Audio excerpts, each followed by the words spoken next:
பிரியாணி செய்கிறதுக்கு தேவையான அளவு நெய் ஊற்றிக்கலாம். நெய் ஊற்றிட்டு ஆயில் கொஞ்சமாக ஊற்றிக்கலாம். கொஞ்சம் முந்திரி பருப்பு போட்டுக்கலாம்.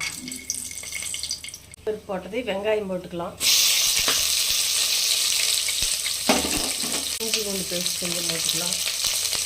ஒரு பிரியாணி இலை, ஒரு பச்சை மிளகாய், கொஞ்சம் புதினா எல்லாம் போட்டு நல்லா வதக்கிடலாம்.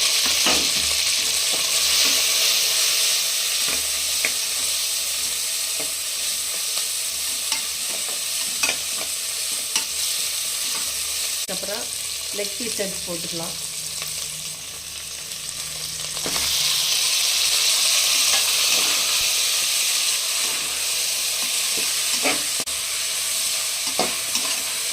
பிரியாணி பொடி கொஞ்சம் போட்டுக்கலாம். காஷ்மீர் மிளகாத்தூள்,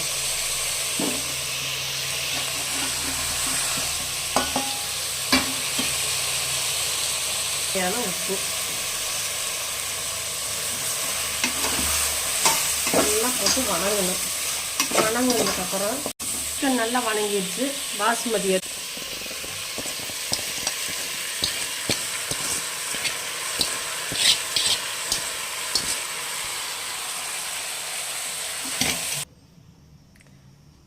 தேவையான அளவு மேலால் நெய் கொஞ்சம் விட்டுக்கலாம்.